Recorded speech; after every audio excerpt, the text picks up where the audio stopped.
From architecture to painting and sculpture, literature to live music and theater. Radio 111 presents Bonnie G and Brian Mendoza with The Desert Scene, your connection to culture and entertainment in the desert cities. Here's Bonnie and Brian. And welcome to The Desert Scene. I'm Bonnie G here with Brian Mendoza, my fabulous producer. And we're so happy to welcome Ari Axelrod to the show. He's got a big cabaret show coming up at CV Rep on Thursday, July 14th. Hi, Ari. How are you? I'm well. How are you? Good. So I'm so happy to have you here. This looks like such an interesting show. A Place for Us, a celebration of Jewish Broadway, honors the songs and stories of Jewish composers and their contributions to the American musical. And there were so many: Irving Berlin, Leonard Bernstein, Stephen Schwartz, Carole King. So, how did you come up with this show? And you've performed this at other places before, correct? Yes. First of all, so happy to be here. I'm so honored and thrilled that you've invited me to be on your show. I'm really very, very pleased to be spending my Saturday with you. Well, we're very happy to have you. Well, I love when feelings are mutual. It makes things all the more convenient, doesn't it? So the idea that I have for the show was not actually mine. So I had been asked to speak to a panel of Jewish students from the Eastern Michigan University's Jewish Studies Department. They were in New York on a trip seeing what Jewish life is like in America, and they wanted to talk to somebody who was Jewish and in the arts. This is probably in the spring of 2018, and the head of the department and I are both borderline obsessed with West Side Story. And so after this talk back was done, he and I grabbed a drink and we were talking about Leonard Bernstein and how proud he was of his Jewish identity. And then I started monologuing about all the Jewish intricacies that are kind of woven into all of Bernstein's works. And the head of the department, Marty Schichtman, said, you should really do a show about this. And I laughed, and I said, nobody would come. Are you kidding? Nobody would come. Because I had experienced a lot of anti-Semitism when I was in college, and I was just like, no one's going to want to come and see me do a show about the Jewish influence on musical theater. And he said, well, I will bring you to Eastern Michigan, and I'll have you just build the show and do it for us. And so at the beginning of October 2018 at Eastern Michigan was the first time that I did this show. And the next day I reached out to Jim Caruso and Johnny Valenti at Birdland in New York and said, you just opened your new theater space. I'd really love to do a show there. And they said, well, what shows do you have? I said, well, I just did this, Jewish Broadway thing. And they're like, great. January, the date's yours. And then I did it 3 times at Birdland, once with Tova Feldshuh as my guest. Oh, great. And then since then, I've done it at the Beach Cafe in New York, the Green Room 42 in New York. I've taken it to Boca Raton 3 times, St. Louis twice, Chicago 3 times, back to Michigan a few times, and now the West Coast debut at the Coachella Valley Rep. Excellent. Well, that's so exciting. And I want to I've been looking at your credits, which are pretty impressive. Then lots and lots of shows: Les Mis, Assassins, Into the Woods, Carousel, West Side Story, Hairspray, and you've worked with some amazing cabaret icons: Tony Award winners Faith Prince, Christine Ebersol, Anne Hampton Calloway. She's done a lot of stuff here in the desert. Tova Feldshuh, Marilyn May, wonderful. I mean, you've had just an amazing career. Talk a little bit about how you started. Did you start singing as a kid? Did you always know that you wanted to do this? Not even remotely. It's a great question. I started playing drums when I was in kindergarten. My brother, who's 2 years older than me, he was and still is a fantastic actor, singer, dancer. And he was getting all of the attention when I was a kid. At least this is my perception. Yeah, okay. How it actually went. But, you know, the family would go to see his shows, and not so much my drum recitals, even though I'm sure they also came to my drum recitals. Yeah. But I thought, you know what, screw that. I want some of this attention. Yes. And then over time, after I, just kept doing shows, I fell in love with it. And now my brother actually lives in Los Angeles and will be at the show in July. He's now a writer, and I'm really kind of have started doing this full time. But it was not, not like so many people I know who, I saw Wicked when I was 6, and I knew then that yes. wasn't. Not my you. family, we went to see shows, and I loved it, but I was always focused on what the drummer was doing. It wasn't until I was in high school, really, that I really kind of found my own love and kind of undying passion for it. Well, now, was your family always were they supportive of you pursuing this as a career? Oh, yeah. Okay.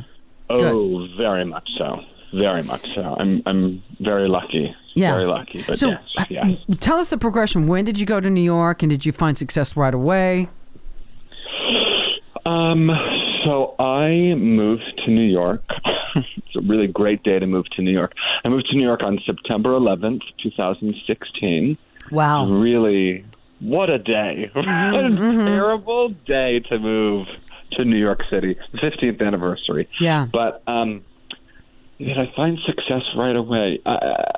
I don't know. It depends on how you define success. I think for a lot of people, they have never found it. But, you ask anybody else, and the person who thinks they've never found it to somebody else, they've had it their whole lives. So Right. I think for me, I'll say this. When I moved to the city, I had a goal. In the first 5 years, I wanted to get an agent, get my equity card, and do one solo show at 54 Below within my first 5 years in the city. I moved here in September, and by October of the following year, I had done a solo show at 54 Below twice. Excellent. I had gotten my equity card and my agent. So, but if you had asked me at the time, how does it feel to have found success? I would have said to you, I don't think that I found any success. Right. I hear you. Yeah. But that's how it's. I mean, I graduated college and moved here shortly thereafter. But I had met all of those cabaret luminaries, the titans of Broadway and TV and film and cabaret at the St. Louis Cabaret Conference in summer of 2015 and 2016, and I mean, that conference and those faculty members really changed my life. And I just kept in touch with them. And Faith Prince actually directed my first cabaret that I did. That is so fabulous. She's just extraordinary. Yeah. So I want to get some, just to make sure we get this in. So the show is A Place for Us, a celebration of Jewish Broadway. It's Thursday, July 14th, 7 p.m. at the CV Rep, and get tickets at cvrep.org. And I've got to read just a little bit of this description here. With a creamy voice, a sense of humor, and a fine theatrical sense, Ari will transport you to the streets of the theater district. I love that. What a great plug that is. And musical direction, Mike Stapleton. Now, is he your pianist? Is it just you and piano? Just me and a piano. I do one song where I accompany myself on the drums and the piano, but no bass, no drum set. It's mostly piano. However, Mike Stapleton can make an electronic keyboard that doesn't even have the 88 keys sound like a 50-piece orchestra. That's always helpful. So was it tough narrowing down what songs you were going to do? No. Okay. Well, yes and no. There were. Listen, if we were to do the entire scope of, from Showboat in 1927 to today, the show would be, as long as Angels in America Part 1 and 2. Right. And right. then some. Yeah. There are some composers that I just didn't get to, and they're some of my favorite composers. But I think I first had to define what is Jewish Broadway. Is it